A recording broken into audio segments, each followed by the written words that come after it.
बिस्मिल्लाहिर्रहमानिर्रहीम। अस्सलाम वालेकुम। मेरा सब खैरियत से होंगे। चैनल पर नए हैं, अब तक चैनल को सब्सक्राइब नहीं किया तो जल्दी से कर लें। वीडियो अच्छी लगे तो उसको लाइक करना मत भूलिएगा। आपको पता है हमारी रेसिपीज़ जो हैं बहुत ही आसान और बहुत ही मज़े की होती हैं। तो आज एक और आसान सी जो रेसिपी आपके साथ शेयर करते हैं।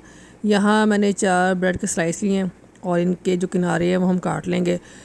ब्रेड की जितनी भी रेसिपीज़ हैं, चाहे आप मीठे में कुछ ट्राई कर रहे हैं, अगर आपने सैंडविच वगैरह बनाने हैं तो ये है कि उसके साथ जो टाइम आपका बहुत कम लगता है और मज़ेदार सी जो रेसिपीज़ हैं वो रेडी हो जाती हैं। ब्रेड को हम सर्कल की शेप में भी काट सकते थे, लेकिन ये है कि उसके साथ जो ब्रेड है वो वेस्ट ज़्यादा होनी थी और फिर उसको ज़ाया होने से बचाने के लिए कुछ नया बनाना पड़ना था। तो इसलिए बेहतर है कि पहले ही हम उसको अच्छी तरह इस्तेमाल कर लें।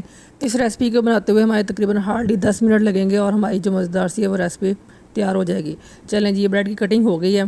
अब इसके अंदर जो हमने फिलिंग करनी है वो रेडी कर लेते हैं। मलाई जो है तकरीबन हर घर में दूध से उतारी जाती है, तो वो इस्तेमाल करेंगे हम 3 टेबल स्पून और 2 टेबल स्पून जो है मैंने ड्राई मिल्क लिया है और 1 टेबल स्पून जो है आइसिंग शुगर लिया है।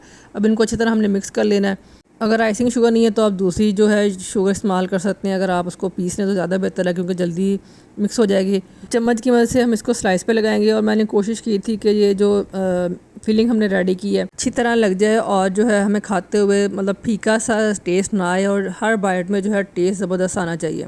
हमारी किसी भी रेसिपी में जब भी बात फिलिंग की आती है तो हम उस पर कंप्रोमाइज़ बिल्कुल नहीं करते। मैंने आपको पहले ही बताया कि जब आप घर में कुछ बना रहे हैं तो उसका सबसे बड़ा फ़ायदा यही होता है कि आप फिलिंग जो है वो बहुत ज़बरदस्त करें, क्योंकि उसके साथ जो टेस्ट है वो ज़बरदस्त हो जाता है। घर में चीज़ बनाने का फ़ायदा ही ये है कि आपको जो है हर बाइट में जो है उसका टेस्ट का जो फुल मज़ा आना चाहिए। दूसरे स्लाइस के ऊपर रखेंगे और हम अब इसकी कटिंग कर लेंगे। मैंने जैसे सैंडविच काटते हैं हम वैसे काट के इसको पहले 2 हिस्सों में किया है, फिर उसके बाद हम 4 में डिवाइड कर लेंगे। अगर आपने ऐसी कटिंग नहीं करनी तो आप इसको चौरस में भी काट सकते हैं। किसी शेप में आपको जैसे पसंद हो, आपने इसको बराबर कोशिश करनी है कि एक जैसे पीसेज आपके जो है वो कटिंग में हो जाए। तो ये एक उससे देखने में भी अच्छा लगता है। अब आपको जो है इसकी फिलिंग दिखाते हैं। ये देखें कितनी ज़बरदस्त इसकी फिलिंग रेडी हो गई है और देखने में कितना अच्छा लग रहा है। तो इसी तरह दूसरे 2 स्लाइस हैं उसकी कटिंग कर लेंगे और जिस बर्तन में भी आप इसको निकालें, चाहे राउंड में हो या स्क्वायर में हो, तो आपने उसको बिल्कुल साथ साथ जोड़ के नहीं रखना, थोड़ा सा इसमें फासला रखेंगे। और ये देखें जी, एक स्टेप जो हमारा रेडी हो गया है। अब चलते हैं चूल्हे की तरफ। यहाँ मैंने आधा लीटर दूध लिया है और इसमें जो है 2 टेबल स्पून मैंने शुगर ऐड की है और 1 टेबल स्पून जो है वो ड्राई फ्रूट्स ऐड किए हैं। 2 टेबल स्पून जो है वो कॉर्नफ्लोर लिया और उसको 3 टेबल स्पून जो मिल्क में ऐड करने के बाद जो अच्छी तरह मिक्स करेंगे। कस्टर्ड की तरह ही है, मैंने यहाँ कस्टर्ड पाउडर इस्तेमाल नहीं किया। आप चाहें तो स्ट्रॉबेरी फ्लेवर भी इस्तेमाल कर सकते हैं। मैंने इसको बाद में कलर देने के लिए रेड फूड कलर आपके पास है वो भी इस्तेमाल कर सकते हैं, या रोज़ एसेंस जो है वो आप इस्तेमाल कर सकते हैं। दोनों में से जो सी चीज़ आपके पास अवेलेबल है। 2 मिनट इसको मज़ीद पकाएंगे और मज़ेदार सा जो हमारा कस्टर्ड है वो रेडी हो जाएगा और इसको ठंडा होने के लिए थोड़ी देर के लिए रख देंगे। मैंने यहाँ जो चीनी है वो कम इस्तेमाल की थी, आप अपनी मर्ज़ी के हिसाब से इसको ज़्यादा कर सकते हैं। ब्रेड के ऊपर जो है हमने इस तरह कस्टर्ड डालना है। बहुत ज़्यादा कस्टर्ड नहीं होगा और जो है इसका टेस्ट आपको हर बाइट में कस्टर्ड का भी आएगा, मलाई का भी आएगा।